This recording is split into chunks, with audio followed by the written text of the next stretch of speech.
നമുക്ക് മാനിഫെസ്റ്റേഷൻ നോക്കാം. മാനിഫെസ്റ്റേഷൻ എന്ന് പറഞ്ഞാൽ എന്താ? നമ്മുടെ ലക്ഷ്യം സാക്ഷാത്കരിക്കുന്നതിന് തന്നെയാണ് മാനിഫെസ്റ്റേഷൻ എന്ന് പറയാം. അല്ലാണ്ട് മാനിഫെസ്റ്റേഷൻ കേൾക്കുമ്പോൾ എല്ലാവർക്കും മാനിഫെസ്റ്റേഷൻ എന്ന വാക്ക് കേൾക്കുമ്പോൾ എന്തൊരു അത്ഭുതം സംഭവിക്കും, മിറാക്കിൾ എന്നുള്ളൊരു രീതിയിലാണ് മാനിഫെസ്റ്റേഷൻ. ഒരിക്കലും അല്ല. മാനിഫെസ്റ്റേഷന്റെ ശരിയായ അർത്ഥം നമ്മൾ മനസ്സിൽ ആഗ്രഹിക്കുന്ന യാഥാർത്ഥ്യത്തിൽ സംഭവിക്കുന്നതിനെയാണ് മാനിഫെസ്റ്റേഷൻ എന്ന് പറയുന്നത്. നമ്മൾ സ്വപ്നം കാണുന്ന കാര്യം യാഥാർത്ഥ്യം സംഭവിക്കുന്നു. നിങ്ങൾ ആഗ്രഹിക്കുന്നു എനിക്കൊരു വീട് വേണമെന്ന് മനസ്സിലാഗ്രഹിച്ചു, അത് നിങ്ങൾ സ്ഥലം മേടിച്ചു, ആൾക്കാർ വെച്ചു, വീട് പണിതു, താമസം, അത് യാഥാർത്ഥ്യമായി. നിങ്ങൾ കാറ് വേണമെന്ന് ആഗ്രഹിച്ചു, നിങ്ങൾ അതിനുള്ള പണം സ്വരൂപിച്ചു, നിങ്ങൾ അത് വെച്ച് ഒരു കാറ് വാങ്ങുന്നു, അത് യാഥാർത്ഥ്യമായി. ആദ്യം നിങ്ങളുടെ മനസ്സിലെ സ്വപ്നമായിരുന്നു. അത് നടക്കുന്നതിന് നമ്മൾ മാനിഫെസ്റ്റേഷൻ പറയാം. നമ്മൾ ആഗ്രഹങ്ങൾ മനസ്സിലുള്ളൊരു കാര്യം യാഥാർത്ഥ്യത്തിൽ സംഭവിക്കുന്നതാണ് മാനിഫെസ്റ്റേഷൻ എന്ന് പറയുന്നത്. അല്ലാതെ അതൊരു അത്ഭുതമൊന്നുമല്ല. പക്ഷെ അത് നടക്കാൻ കുറച്ച് കാര്യങ്ങൾ വേണം. അത് പറഞ്ഞുതരാം എന്താന്നുള്ളത്. പലതും വരുന്നത് വെച്ചാൽ ഗോൾ നമ്മൾ ലക്ഷ്യം എഴുതിയാൽ, അല്ലെ എഫർമേഷൻ പറഞ്ഞാൽ, വിഷ്വലൈസേഷൻ ഇതൊക്കെ വേണം കേട്ടോ. ഇതൊക്കെ ചെയ്യണം. ഇപ്പൊ പറയണ കേട്ടോ, ഞാൻ പറഞ്ഞിട്ട് തെറ്റിദ്ധരിക്കരുത്. ഇതൊന്നും ചെയ്യണ്ട, വേറെ എന്താണ് ചെയ്യണം, അങ്ങനെയല്ല.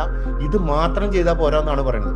ഇത് മാത്രം ചെയ്തുകൊണ്ട് മാനിഫെസ്റ്റേഷൻ നിങ്ങൾ ആഗ്രഹിക്കുന്ന കാര്യം നിങ്ങളുടെ ജീവിതത്തിൽ നടക്കില്ല. നിങ്ങൾ നടക്കണമെങ്കിൽ നിങ്ങളുടെ ചിന്തകൾ, നിങ്ങളുടെ ഇമോഷൻസ്, നിങ്ങളുടെ വിശ്വാസം, നിങ്ങളുടെ ആക്ഷൻ, ഇതൊക്കെ ഒരേ ലക്ഷ്യത്തിലേക്ക് നിങ്ങൾ അലൈൻ ചെയ്യണം. നിങ്ങളുടെ ചിന്തകൾ, നിങ്ങളുടെ ഇമോഷൻ, നിങ്ങളുടെ വിശ്വാസം, നിങ്ങളുടെ ആക്ഷൻ, ഇത് നിങ്ങൾ ഒരൊറ്റ കാര്യത്തിൽ ഫോക്കസ് ചെയ്ത് നോക്കിയാൽ അത് നിങ്ങളുടെ ജീവിതത്തിൽ പെട്ടെന്ന് നടക്കും. നിങ്ങളുടെ ജീവിതത്തിൽ പെട്ടെന്ന് നടക്കാനുള്ള ഫോർമുല അതാണ്. ഒരേ കാര്യത്തിലേക്ക് നിങ്ങൾ ഫോക്കസ് ചെയ്യും. അത് ഒരാൾക്ക് നല്ല മസിലുണ്ട്, നല്ല ബോഡി ഉണ്ട്, അത് അയാൾ ജനിച്ചുകൊണ്ടുണ്ടായിരുന്നില്ല. അയാൾ ബോധപൂർവം രാവിലെ ചെന്ന് ജിമ്മിൽ പോയി മെനക്കെട്ട് ഭക്ഷണം ക്രമീകരിച്ച് ഇത് ചെയ്തുകൊണ്ട് മാത്രം ഉണ്ടായിട്ടുള്ളതാണ്. അല്ലാതെ അയാൾ വീട്ടിൽ വെറുതെ ഇരുന്നുണ്ടാക്കിയതല്ല ബോഡിയൊന്നും. ഒരാളുടെയും ബോഡി തന്നെ ഉണ്ടാവില്ല.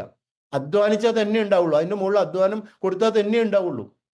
ഇപ്പൊ നിങ്ങൾ തെങ്ങിന്റെ മുകളിൽ കയറുന്ന ആളുകൾ, അതുപോലെ തന്നെ പറമ്പിൽ നല്ല അധ്വാനിക്കുന്ന വെയിറ്റ് ഒക്കെ എടുക്കുന്ന ആളുകൾ, നിങ്ങൾ ശ്രദ്ധിച്ചു അവരുടെ ബോഡി, അവരതിന് നല്ല അധ്വാനം കൊടുക്കുന്നുണ്ട്, അതുകൊണ്ട് നല്ല ബോഡി ഉണ്ടായി. അത് അത്ഭുതമൊന്നുമല്ല. അത് നമ്മൾ ചെയ്താൽ നമുക്കും കിട്ടും അതേമാതിരി ബോഡി. നമ്മൾ ചെയ്യുന്നില്ല, കിട്ടുന്നില്ല. അതേപോലെ തന്നെയാണ് ഇതും. നമ്മൾ ആഗ്രഹിക്കുന്ന കാര്യങ്ങൾ നേടാൻ കഴിയാത്ത നമ്മളത് ബോധപൂർവം പ്രാക്ടീസ് ചെയ്യുന്നില്ല, അതുകൊണ്ട് കിട്ടുന്നില്ല. അത്രയേ ഉള്ളൂ. നിങ്ങൾ ഗോൾ എഴുതുന്നുണ്ട്. ഇപ്പോൾ ഒരാൾ എഴുതാണ് എനിക്ക് മാസം 1,00,000 രൂപ വരുമാനം വേണം. പക്ഷെ ഉള്ളിൽ നടക്കുന്ന ചിന്ത എന്താ? എന്നെ കൊണ്ട് സാധിക്കില്ല, എനിക്ക് അതിനുള്ള സ്കില്ലില്ല, എനിക്ക് അതിനുള്ള കഴിവില്ല, ആളുകൾക്ക് എന്നെ വിശ്വാസമില്ല, എനിക്ക് തീരെ ഭാഗ്യമില്ല. ഇങ്ങനെയൊക്കെയാണ് നമ്മുടെ ചിന്ത പോകണമെങ്കിൽ എന്തായിരിക്കും സംഭവിക്കുക? ഗോൾ ഒരു സൈഡിലുണ്ടാവും, നമ്മുടെ ചിന്ത വേറെ സൈഡും. രണ്ടും തമ്മിൽ ഒരു യോജിപ്പില്ല. നമ്മൾ നേരത്തെ പറഞ്ഞ ഓർമ്മയുണ്ടല്ലോ, ചിന്തയും വിശ്വാസവും ആക്ഷനും ഒരേപോലെ അലൈൻ ആവണം. ഇവിടെ അലൈൻഡ് അല്ല. ഗോൾ ഒരു വഴിക്കും ഉള്ളിൽ നടക്കുന്ന ചിന്ത വേറെ വഴിക്കുക. പിന്നെ എങ്ങനെ നടക്കും? അത് അലൈൻ ചെയ്യിപ്പിക്കണം. നിങ്ങളുടെ മനസ്സിനെ നമ്മൾ തന്നെ ബോധപൂർവം പറഞ്ഞു എന്നെ കൊണ്ട് സാധിക്കുന്നു വിശ്വസിപ്പിച്ചെടുത്തേ പറ്റൂ. എങ്കിൽ മാത്രമേ നിങ്ങളുടെ ജീവിതത്തിൽ മാറ്റം ഉണ്ടാവൂ. നിങ്ങളത് ഉണ്ടാക്കിയെടുത്തേ പറ്റൂ. പിന്നെ ഇതിന്റെ ഫോർമുല എന്ന് പറഞ്ഞുതരാം. മാനിഫെസ്റ്റേഷന്റെ ഫോർമുല വളരെ സിമ്പിൾ ആണ്. നല്ല ക്ലിയർ ചിന്ത, നല്ല സ്ട്രോങ് ഇമോഷൻ, റിപ്പീറ്റഡ് ആയിട്ടുള്ള ഫോക്കസ്, അലൈൻഡ് ആയിട്ടുള്ള ആക്ഷൻ, ഇത് 4 കൂടിയാണ് മാനിഫെസ്റ്റേഷൻ നടക്കുക. അതായത് നമുക്ക് നല്ല ക്ലാരിറ്റി വേണം. നമ്മൾ എങ്ങടാണ് പോകുന്നത്, എന്താണ് നമുക്ക് നേടേണ്ടതെന്നുള്ള ക്ലാരിറ്റി നമുക്ക് വേണം. ചിന്തകളിൽ നമുക്ക് ആ ക്ലാരിറ്റി വേണം. അതിനെ സപ്പോർട്ട് ചെയ്യുന്ന സ്ട്രോങ് ഇമോഷൻ നമ്മുടെ കൂടെ വേണം. ഇമോഷൻ എന്ന് പറഞ്ഞാൽ പോരില്ല, സ്ട്രോങ് ഇമോഷൻ വേണം. ധൈര്യം, കോൺഫിഡൻസ്, വിശ്വാസം, ഇങ്ങനത്തെ ഹൈ വൈബ്രേഷനുള്ള ഇമോഷൻസ് ആണ് അതിന്റെ കൂടെ നമുക്ക് വേണ്ടത്. അല്ലാണ്ട് ലോ വൈബ്രേഷൻ, പേടി, അല്ലെങ്കിൽ നടക്കുമോ എന്നുള്ള സെൽഫ് ഡൗട്ട്, ഇതൊക്കെയാണുള്ളതെങ്കിലോ ഒന്നും നടക്കാൻ പോകില്ല. അതുകൊണ്ട് ക്ലാരിറ്റി വേണം, സ്ട്രോങ് ഇമോഷൻ വേണം, പിന്നെ റിപ്പീറ്റഡ് ആയിട്ടുള്ള ഫോക്കസ്, കൺസിസ്റ്റന്റ് ആയിട്ട് നമ്മൾ അതിനെ പറ്റി തന്നെ ചിന്തിച്ചുകൊണ്ടിരിക്കണം. അല്ലാതെ ഒരു പ്രാവശ്യം അതുകൊണ്ട് ഇമോഷൻ വന്നു, ഒരു പ്രാവശ്യം ചിന്ത വന്നിട്ട് കാര്യമില്ല. കൺസിസ്റ്റന്റ് ആയിട്ട്, റിപ്പീറ്റഡ് ആയിട്ട് നമ്മൾ നമ്മുടെ ലക്ഷ്യത്തിനെ പറ്റി ചിന്തിക്കുന്നു, അതിലേക്ക് വേണ്ടി എന്തെനിക്ക് ചെയ്യാൻ പറ്റുന്നു ഇങ്ങനെ ചിന്തിച്ചുകൊണ്ടിരിക്കുന്നു. അപ്പോഴാണ് നമ്മളിലേക്ക് അതിന്റെ ആളുകൾ, ആശയങ്ങൾ, അവസരങ്ങളൊക്കെ നമ്മളിലേക്ക് ഇങ്ങനെ വരിക. നമ്മളത് ചെയ്തുകൊണ്ടേയിരിക്കണം കണ്ടിന്യൂസ് ആയിട്ട്. അതാണ് മൂന്നാമത്തെ. നാലാമത്തെ എന്താണ്? ഈ മൂന്നിനും ചേർന്ന് ആക്ഷൻ നമ്മൾ എടുക്കണം. അത് വളരെ പ്രധാനപ്പെട്ടതാണ്. മാനിഫെസ്റ്റേഷനിൽ പലരും ഊന്നൽ കൊടുക്കാണ്ട് ചെയ്തിരിക്കുന്ന ഒരു കാര്യമാണ് ഈ ആക്ഷൻ. അപ്പോൾ ഇത് 3 അലൈൻഡ് ആണെങ്കിൽ ആക്ഷൻ എടുക്കാനുള്ള അവസരങ്ങൾ നിങ്ങളുടെ മുന്നിൽ വരും. നിങ്ങൾ അവിടെ ആക്ഷൻ എടുത്താൽ മാത്രം, മുന്നോട്ട് സ്റ്റെപ്പ് വെച്ചാൽ മതി. ഒരു സ്റ്റെപ്പ് വെക്കുമ്പോഴേക്കും നിങ്ങൾ 5 സ്റ്റെപ്പ് മുന്നോട്ട് പോകും. ഇതൊക്കെ അലൈൻഡ് ആണെങ്കിൽ അതാണ് ഇവിടെ നടക്കേണ്ടത്. അത് നിങ്ങൾ ചെയ്യാൻ പറ്റിയ മാനിഫെസ്റ്റേഷൻ നടക്കും. മാനിഫെസ്റ്റേഷൻ ഒരു അത്ഭുതം ഇല്ല എൻ്റെ അകത്ത്. നമ്മൾ മനസ്സിൽ ആഗ്രഹിക്കും, നിങ്ങളൊരു വീട് ആഗ്രഹിച്ചു, നിങ്ങളൊരു വീടുണ്ടാക്കി, അതിൽ എന്താ അത്ഭുതം ഉള്ളത്? എല്ലാവരും ജീവിതത്തിൽ സംഭവിക്കുന്ന കാര്യങ്ങളല്ലേ. നിങ്ങൾ കാറ് വേണമെന്ന് ആഗ്രഹിച്ചു, അത് മേടിച്ചു, അതിലെന്താ അത്ഭുതമുള്ളത്? ഇതൊക്കെ ഇതിനെയാണ് നമ്മൾ മാനിഫെസ്റ്റേഷൻ എന്ന് പറയുന്നത്. മാനിഫെസ്റ്റേഷൻ അത്ഭുതമല്ല, നിങ്ങളുടെ ബോധപൂർവമായുള്ള ശ്രമത്തിന്റെ ഫലമാണത്. അത് എങ്ങനെ ചെയ്യണം അത് നിങ്ങൾ വ്യക്തമായിട്ട് അറിയണം. വ്യക്തമായി ക്ലിയർ ആയിട്ടുള്ള ചിന്തകൾ വേണം, സ്ട്രോങ് ഇമോഷൻ വേണം, റിപ്പീറ്റഡ് ആയിട്ടുള്ള ഫോക്കസ് വേണം, അലൈൻഡ് ആക്ഷൻ വേണം. ഇത് 4 ഉണ്ടെങ്കിൽ മാനിഫെസ്റ്റേഷൻ നടന്നിരിക്കും.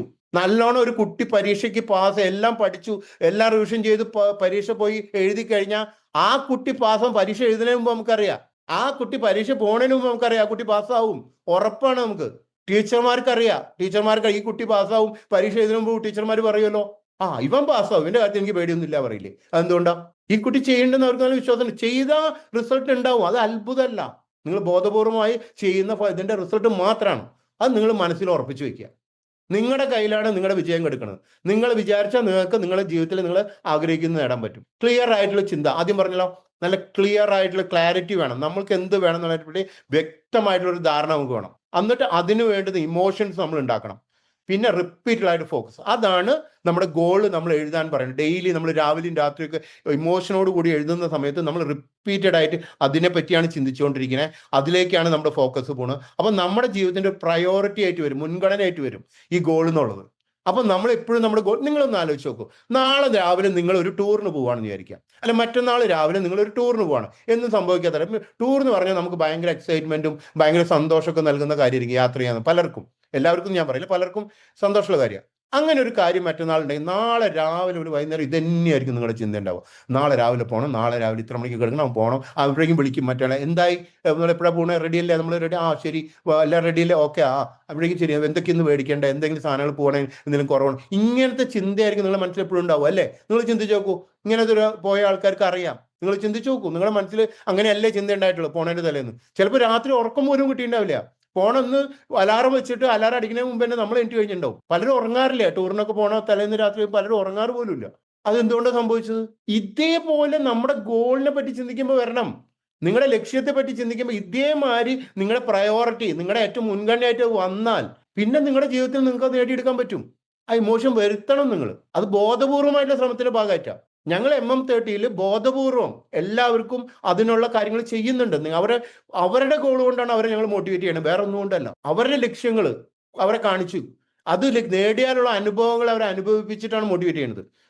അല്ലാതെ ഞങ്ങൾ ഇല്ലാത്ത ഒന്നും പറഞ്ഞു കൊടുക്കില്ല. നിങ്ങളുടെ ലക്ഷ്യങ്ങൾ നിങ്ങൾ നേടിക്കഴിഞ്ഞാൽ എന്തായിരിക്കും നിങ്ങളുടെ അനുഭവം എന്നുള്ളതാണ് അവരോട് ചോദിക്കുക. ഞങ്ങൾ ഈ 4 കാര്യങ്ങൾ ഇവിടെ ഫോക്കസ് ചെയ്യുന്നുണ്ട്. നമ്മൾ എന്തൊക്കെയാ പറഞ്ഞത്? ക്ലാരിറ്റി വേണം, ഇമോഷൻ, സ്ട്രോങ് ഇമോഷൻ വേണം, റിപ്പീറ്റഡ് ഫോക്കസ് വേണം, ആക്ഷൻ വേണം. ഇത് 4 ഞങ്ങൾ അവിടെ ക്ലാസ്സിൽ ചെയ്യിപ്പിക്കുന്ന കാര്യങ്ങളാണ്. ഈ 4 കാര്യം മാനിഫെസ്റ്റേഷന്റെ ഭാഗത്ത്, അതായത് നടക്കാൻ വേണ്ടി ഞങ്ങൾ ചെയ്തുകൊണ്ട് പ്രാക്ടിക്കലായിട്ട് ചെയ്യിപ്പിച്ചുകൊണ്ടിരിക്കുന്ന കാര്യങ്ങളാണ് ഇതൊക്കെ. ഗോൾ ക്ലാരിറ്റി, പിന്നെ action, emotional alignment, sub conscious reprogramming, daily action support. ഇത് 4 നമ്മൾ ചെയ്യിപ്പിച്ചുകൊണ്ടിരിക്കുന്നുണ്ട്. പിന്നെ നിങ്ങൾ ഒരു കാര്യം മനസ്സിലാക്കുക, പലർക്കും ലക്ഷ്യം ഉണ്ടാവും. പക്ഷെ ലക്ഷ്യം ഇടുക എന്നുള്ളത് നമ്മളൊരു വിത്ത് നടുന്നത് പോലെയാണ്.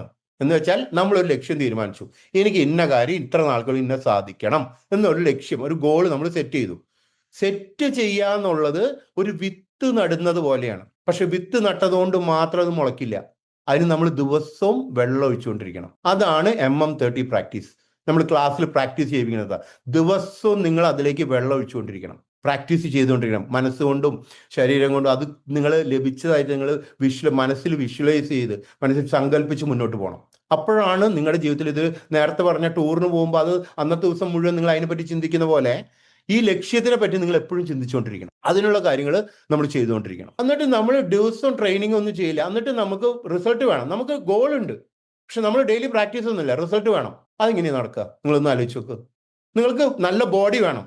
ജിമ്മിൽ പോയിട്ട് പൈസ കൊടുത്ത് മെമ്പർഷിപ്പ് എടുത്തു, പക്ഷെ ജിമ്മിൽ പോകില്ല. ജിമ്മിൽ പോയിട്ട് പൈസ കൊടുത്തുകൊണ്ട് നിങ്ങളുടെ ബോഡി മാറും. നിങ്ങളുടെ ബോഡി മാറണമെങ്കിൽ നിങ്ങൾ പ്രാക്ടീസ് ചെയ്തേ പറ്റൂ. പ്രാക്ടീസ് ചെയ്താൽ നിങ്ങളുടെ ലൈഫ് മാറും. ബോഡി ഫിറ്റ് ആക്കാൻ വേണ്ടിയിട്ട് നമുക്ക് ജിം ആവശ്യമാണെങ്കിൽ മൈൻഡ് ഫിറ്റ് ആക്കാൻ നമുക്ക് ജിം ആവശ്യമല്ലേ? നിങ്ങൾ ആലോചിക്കൂ. ബോഡി ഫിറ്റ് ആക്കാൻ നമുക്ക് ജിം വേണമെങ്കിൽ ഉറപ്പാണല്ലോ, ബോഡി ഫിറ്റ് ആക്കണമെങ്കിൽ നമ്മൾ പ്രവർത്തിച്ചേ പറ്റൂ. പ്രവർത്തിക്കാൻ ഏറ്റവും എളുപ്പമുള്ള സ്ഥലം, നമ്മൾക്ക് എല്ലാവർക്കും തെങ്ങിൻ്റെ മുകളിൽ കയറാനോ ഭാരം പൊക്കാനോ ഒന്നും പറ്റില്ലല്ലോ. നമ്മുടെ തൊഴിൽ അതല്ലെങ്കിൽ നമുക്ക് ജിമ്മിൽ പോകേണ്ടി വരും. മൈൻഡിനൊരു ജിമ്മ്, അതാണ് MM30. ഇപ്പോൾ നിങ്ങൾക്ക് നമ്മൾ ഇത്രയും കാര്യം പറഞ്ഞതിൽ എന്താണ് ഇപ്പോൾ മനസ്സിലായിട്ടുള്ളത്? ജീവിതത്തിലെ പല പ്രശ്നങ്ങളും പുറത്തല്ല, അകത്താണ് ഏറ്റവും വലിയ പ്രശ്നമുള്ളതെന്ന് ഇപ്പോൾ മനസ്സിലായില്ലേ? നമ്മുടെ ജീവിതത്തിൻ്റെ ഏറ്റവും വലിയ പ്രശ്നം പുറത്തല്ല, അകത്താണ്. നമ്മുടെ ഉള്ളിലാണ് ഏറ്റവും വലിയ പ്രശ്നം എടുക്കുന്നത്. എന്ന് വെച്ചാൽ നമ്മളുടെ തോട്ട് പാറ്റേൺ, നമ്മുടെ ബിലീഫ് സിസ്റ്റം, നമ്മുടെ emotional block, fear, self image, sub conscious programming, ഇതൊന്നും മാറാണ്ട് നമുക്ക് ഗോൾ അച്ചീവ് ചെയ്യുക എന്നുള്ളത് ഭയങ്കര ബുദ്ധിമുട്ടാണ്. നമ്മൾ മോട്ടിവേഷൻ വീഡിയോസ്, പലരും യൂട്യൂബിൽ മോട്ടിവേഷൻ വീഡിയോസ് കാണും, പുസ്തകങ്ങൾ വായിക്കും, യൂട്യൂബ് ക്ലാസ്സുകൾ കാണും, അഫർമേഷൻ ചെയ്യും, പക്ഷെ പാറ്റേൺ മാറില്ല. പിന്നെ കുറച്ച് ദിവസം, ചിലപ്പോൾ ഒരു ദിവസമൊക്കെ ഒരു പോസിറ്റീവ് എനർജി ഒക്കെ ഫീൽ ചെയ്യും, പിന്നെയും പഴയ പാറ്റേണിലേക്ക് തന്നെ വരും. അതെന്തുകൊണ്ടാണ് അങ്ങനെ സംഭവിക്കുന്നത്? സ്ട്രക്ചേർഡ് ആയിട്ടുള്ളൊരു ട്രെയിനിങ് സിസ്റ്റം ഇല്ലാത്തതുകൊണ്ടാണ്. സ്ട്രക്ചേർഡ് ആയിട്ടുള്ള ഒരു ട്രെയിനിങ് സിസ്റ്റത്തിൽ, അല്ലെ മൈൻഡ് ട്രെയിനിങ് സിസ്റ്റം ഉണ്ടെങ്കിൽ ഇതൊക്കെ നമുക്ക് പരിഹരിക്കാം. MM30 30 ഡേയ്സ് ഞങ്ങൾ പ്രാക്ടിക്കൽ സിസ്റ്റം അതാണ് ചെയ്തുകൊണ്ടിരിക്കുന്നത്. ഇത് ഒരു ദിവസം കേട്ട് മറക്കാനുള്ള കാര്യമില്ല കേട്ടോ. നമ്മൾ ദിവസം ചെയ്യേണ്ട കാര്യങ്ങളാണ്. നമ്മുടെ മൈൻഡ് ഗോളിന് വേണ്ടി നമ്മൾ ട്രെയിൻ ചെയ്യണം, അത് നിർബന്ധമാണ്. ഇപ്പൊ ഇന്നത്തെ ക്ലാസ് നിങ്ങൾക്ക് അവയർനെസ് കിട്ടി, പക്ഷെ അവയർനെസ് മാത്രം പോരാ, അവയർനെസ്സിനെ പ്രാക്ടീസ് ആക്കി മാറ്റണം, പ്രാക്ടീസിനെ ഹാബിറ്റ് ആക്കണം, ഹാബിറ്റിനെ നമുക്ക് റിസൾട്ട് ആക്കി മാറ്റണം. അവയർനെസ്സിനെ നമ്മൾ പ്രാക്ടീസ് ആക്കണം, പ്രാക്ടീസിനെ നമ്മൾ ശീലാക്കണം, ശീലത്തിനെ നമുക്ക് റിസൾട്ട് ആക്കി മാറ്റണം. ഇതാണ് MM30 നമ്മൾ ചെയ്യിച്ചുകൊണ്ടിരിക്കുന്നത്. ഇപ്പോൾ നമ്മൾ ഇന്ന് പറഞ്ഞതിൽ നിങ്ങൾക്ക് നമ്മൾ പറഞ്ഞ കാര്യങ്ങൾ എന്താണ്? ചിന്തകൾ നമ്മുടെ ജീവിതത്തെ സ്വാധീനിക്കുന്നു. ചിന്തകൾ മാറാൻ നിങ്ങൾ ഡെയിലി പ്രാക്ടീസ് ചെയ്യണം. ചിന്തകൾ ശരിക്കും നിങ്ങൾക്ക് നിങ്ങളുടെ ഗോള് നേടണമെങ്കിൽ നിങ്ങൾ പഴയ നെഗറ്റീവ് പാറ്റേണിൽ നിന്ന് മാറണം. നിങ്ങൾക്ക് കോൺഫിഡൻസ്, ക്ലാരിറ്റി, കൺസിസ്റ്റൻസി വേണം. മാനിഫെസ്റ്റേഷൻ പ്രാക്ടീസുകൾ നിങ്ങൾ പ്രാക്ടിക്കലായിട്ട് ചെയ്തുകൊണ്ടിരിക്കണം. അപ്പോൾ അത് ചെയ്യുമ്പോഴാണ് നിങ്ങളുടെ ജീവിതം മാറുന്നത്. MM30 അതിന് നിങ്ങൾക്കുള്ള ഒരു, നിങ്ങളുടെ ലക്ഷ്യത്തിലേക്കുള്ള ഒരു യാത്രയാണ്. Journey towards your goal. ഇതൊരു മാജിക് ഒന്നുമല്ല, ഇതൊരു ഇൻസ്റ്റന്റ് മിറാക്കിളും അല്ല. നിങ്ങളുടെ ബോധപൂർവമായ ശ്രമത്തിന്റെ ഫലമായിട്ട് നിങ്ങൾ തന്നെ നേടിയെടുക്കാൻ ഞങ്ങളുടെ സഹായം മാത്രമാണ് അവിടെ. നിങ്ങൾ പ്രാക്ടീസ് ചെയ്യാൻ തയ്യാറാണെങ്കിൽ, നിങ്ങൾ മാറാൻ തയ്യാറാണെങ്കിൽ, നിങ്ങളുടെ ഗോളിനെ സീരിയസ് ആയിട്ട് എടുക്കാൻ നിങ്ങൾ തയ്യാറാണെങ്കിൽ, MM30 നിങ്ങൾക്കുള്ള അടുത്ത സ്റ്റെപ്പാണ്. സാർ, സുധീർ സാറിന്റെ ഒരു എക്സ്പീരിയൻസ് ഷെയർ ചെയ്യുന്നു. നമ്മുടെ ക്ലാസ്സിൽ വരാത്ത ആളുകളുണ്ട്. സാറിന്റെ എക്സ്പീരിയൻസ് ഒന്ന് ഇവർക്ക് ഷെയർ ചെയ്യും. MM30 വന്നിട്ടുള്ള സാറിന്റെ ഒരു എക്സ്പീരിയൻസ്. നമസ്കാരം. ഞാന് ശരിക്കും പറഞ്ഞു കഴിഞ്ഞാൽ ആത്മമന്ത്രയുടെ ഫാമിലി മെമ്പറായി മാറിയിരിക്കുന്നു. ഇപ്പോൾ ഇതിന് തുടക്കത്തില് വളരെ വലിയ പ്രശ്നങ്ങൾ, ഫാമിലി സൈഡിലും ഫൈനാൻഷ്യൽ സൈഡിലും ഒക്കെ വലിയ പ്രശ്നങ്ങളുമായിട്ട് ഞാൻ കോപ്പപ്പ് ചെയ്യാൻ പറ്റാതിരിക്കുന്ന സമയത്താണ് ആത്മമന്ത്രയെ കുറിച്ച് അറിയുന്നതും ആത്മമന്ത്രയായിട്ട് ഞാൻ ചേർന്ന് പോകുന്നതും. അപ്പൊ വളരെ നല്ല റിലീഫ് ഉണ്ട്. ഒരുപാട് എനിക്ക് എന്റെ മെയിൻ പൈസ ഉണ്ടാക്കുക എന്നുള്ളതായിരുന്നില്ല, ഒരു പീസ്ഫുൾ ലൈഫ് വേണം എന്നുള്ളതായിരുന്നു. അതിപ്പോ എന്തായാലും തീർച്ചയായിട്ടും കിട്ടിയിട്ടുണ്ട്. അതിന്റെ കൂടെ തന്നെ ഇപ്പൊ അടുത്ത ഗോൾ എന്ന നിലയ്ക്ക് എനിക്ക് നഷ്ടപ്പെട്ടു പോയ ഒരു 8 അക്ക സംഖ്യ നഷ്ടപ്പെട്ട ആളാണ് ഞാൻ. വളരെ കൂളായിട്ടാണ് ഞാൻ ഇരിക്കുന്നത്. അത് ആത്മമന്ത്രം എന്നെ കോൺഫിഡൻസ് തന്നത് കൊണ്ടാണ്. അപ്പൊ ആ പൈസ തിരിച്ചു പിടിക്കാനുള്ള ചില ശ്രമങ്ങൾ, സ്റ്റെപ്സ് എടുത്തുകൊണ്ടിരിക്കുകയാണ്. വളരെ പോസിറ്റീവായിട്ടുള്ള എന്താ പറയുക, ഫീഡ്ബാക്സ് എനിക്ക് കിട്ടിക്കൊണ്ടിരിക്കുന്നുണ്ട്. അപ്പൊ എല്ലാവരും വരിക, നമുക്ക് ഒന്നിച്ചിട്ട് ഒരു യാത്ര പോവാം. Okay, thank you. Thank you sir. Sudheer sir കണ്ണൂരാണ്, നേവിയിലാണ് വർക്ക് ചെയ്യുന്നത്. അദ്ദേഹം ഫെബ്രുവരി മുതൽ ആത്മമന്ത്രയുടെ കൂടെയുണ്ട്. വളരെ ആക്റ്റീവായിട്ട് പങ്കെടുക്കും. അതുപോലെ തന്നെ ക്ലാസ് ഇല്ലാത്ത സമയത്തും രാവിലെയും ഒക്കെ അദ്ദേഹം വളരെ സീരിയസ് ആയിട്ട് കോഴ്സ് ചെയ്യുന്ന ആളാണ്. MM30യുടെ ലക്ഷ്യം ഉപബോധ മനസ്സിന്റെ അനന്തമായ സാധ്യതകളെക്കുറിച്ച് ആളുകളിലേക്ക് എത്തിക്കുക എന്നുള്ളതാണ്. മാക്സിമം ആളുകളിലേക്ക് ഇത് എത്തിക്കുക, അവരുടെ ജീവിതത്തിൽ മാറ്റം ഉണ്ടാക്കുക, അവരുടെ ലക്ഷ്യങ്ങൾ നേടിക്കൊടുത്ത് അവരുടെ ജീവിതത്തിൽ മാറ്റങ്ങൾ ഉണ്ടാക്കുക എന്നുള്ളതാണ് ആത്മമന്ത്രയുടെ ലക്ഷ്യം. അപ്പം എല്ലാവരെയും ഞാൻ ആത്മമന്ത്രയിലേക്ക് സ്വാഗതം ചെയ്യുന്നു. എല്ലാവർക്കും എല്ലാ നന്മകളും തരുന്നു.